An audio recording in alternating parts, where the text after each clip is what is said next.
Hello and welcome to another showcase and a playthrough video of one of the games I have made for Tabletop Simulator.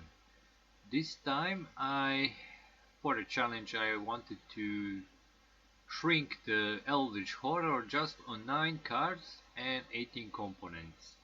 And I'm just gonna show you how the game looks like now, and we're gonna do a playthrough.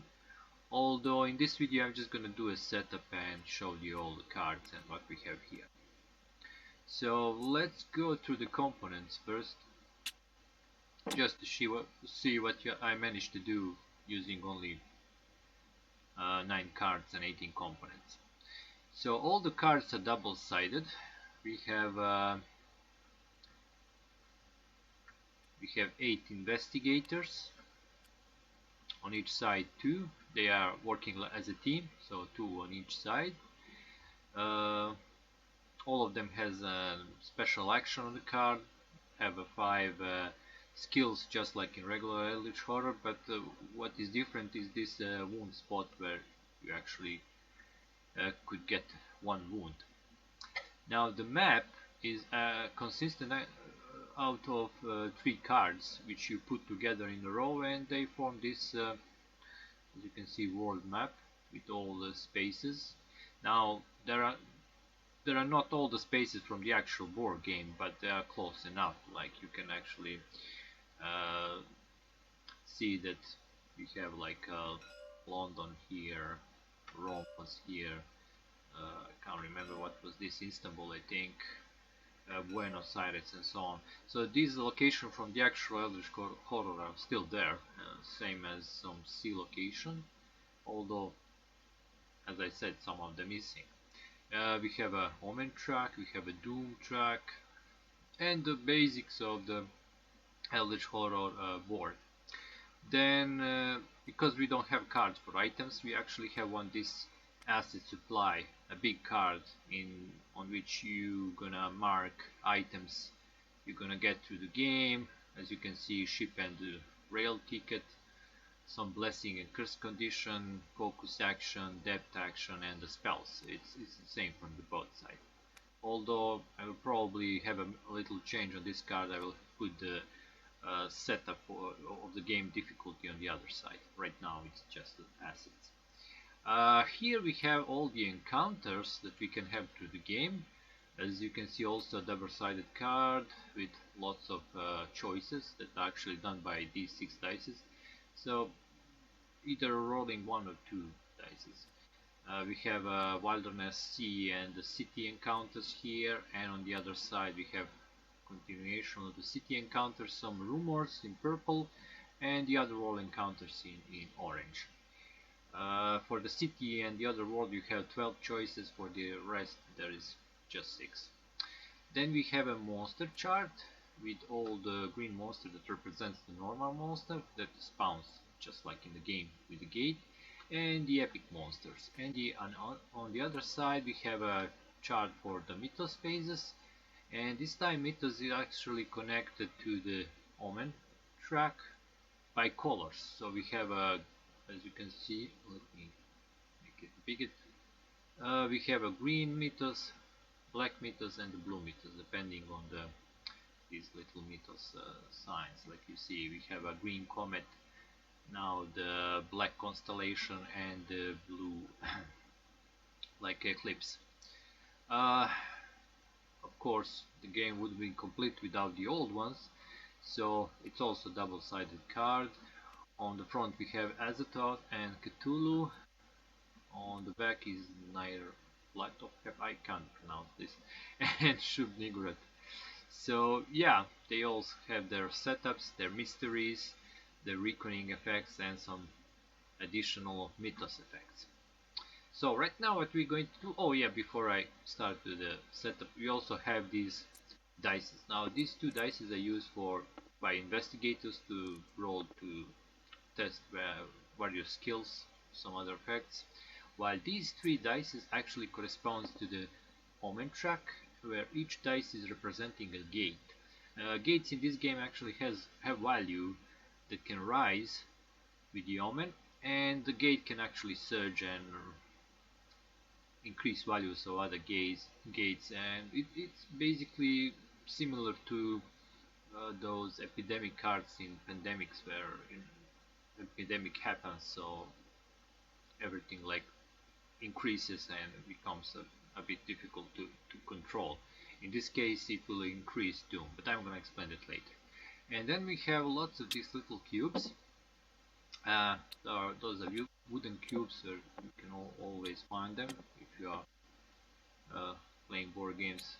Almost every game has these supplies of the wooden cubes. In this case we have three black ones that are used for marking various things.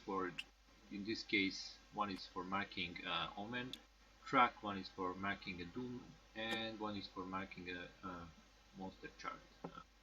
This one. Those are these black ones. These purple ones represent Eldritch tokens, which will be used to the game by some mysteries, and they also act as a health for the epic monsters. And the rest of these cubes are used for investigators. Each investigator has two cubes of his color. So for instance, let's say these two investigators use this. One cube is always used to track their movement on the map, and the other cube is useful to track what kind of items or conditions did they took the focus or the depth or these tickets. And cube is also used to signify if they have a wound. I'm gonna all explain that later as we play. So right now I'm just gonna do a setup of the game. So the first thing, let's make some kind of setup here that is quite nice, where everything is in reach. So right now the first thing I need to do is to choose my investigators. So for this playthrough, just let me think.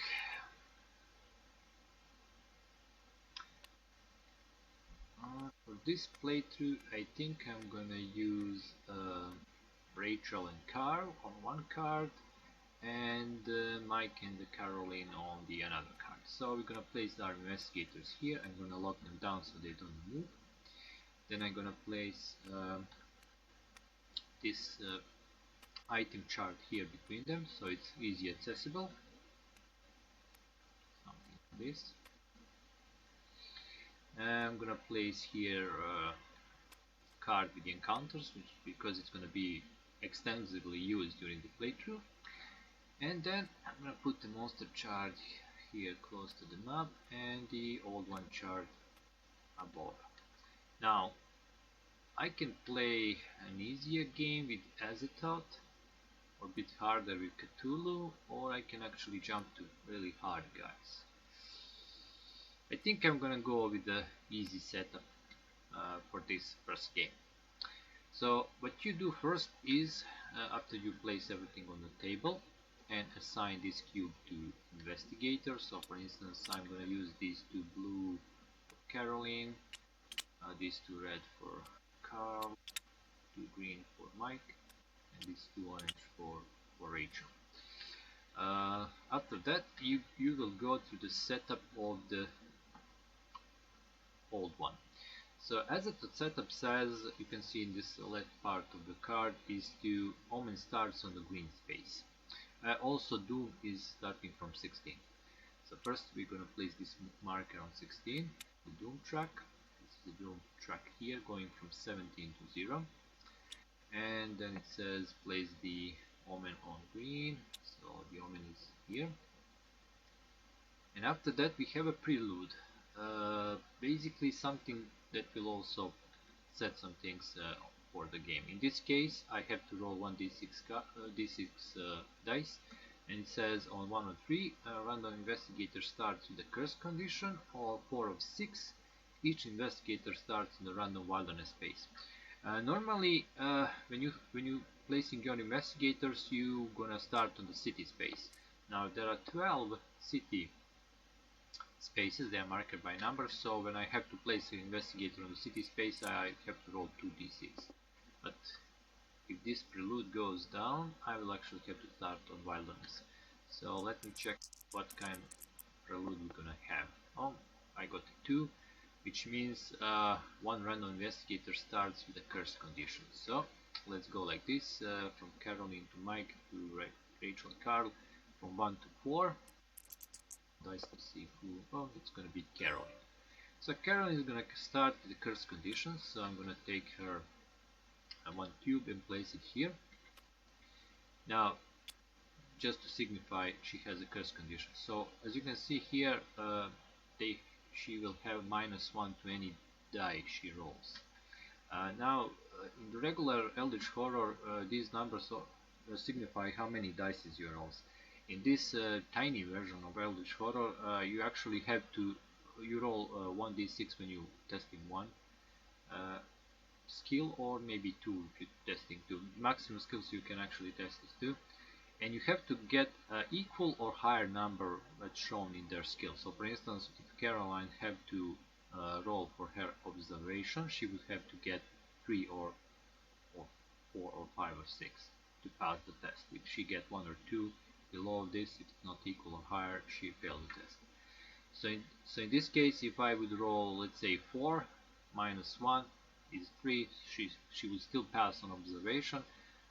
But if I would like roll 3, she would fail immediately, because it will be -1 to 2.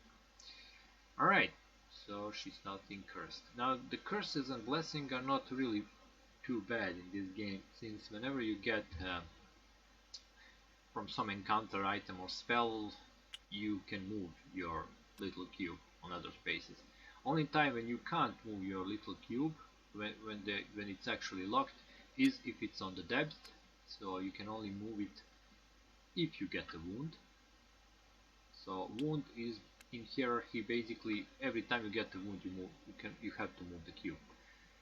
But if you don't get the wound, depth can't be moved if you get some random item by some effect or spell later. So you actually have to test your influence to remove the depth. Those that have played Eldritch Horror now know how that works. Basically, when you have a depth condition, during the reckoning, some bad things can happen to you. They're actually listed here on this card. You're also gonna roll. Well, I'm gonna explain that during playthrough. Anyway, Caroline is cursed. So after we pass the old one setup, the next thing we need to do is the setup for our investigators, and to set up the game difficulty, and then we're gonna set up the first mystery from this card. So right now we have to place our investigators on the board. So they all gonna start on random cities, but before that we need to choose who's gonna be the lead investigators. So in this case I'm gonna choose Rachel to be the lead investigator. So after that you're going clockwise from her position. So it's gonna be Rachel, Carl, Caroline, Mike, back to her, and so on. Although you can always choose some different lead investigators at the beginning of each round. So let's roll for the Rachel starting position. So I'm rolling 2d6 to determine in which city she's gonna start. I got an 8, so she's gonna start here, probably place of the room. Then go for the Carl. Now the investigators can spawn on the same spot, that's normal. So the card starts at 10, and we roll for the Caroline. She starts at 5.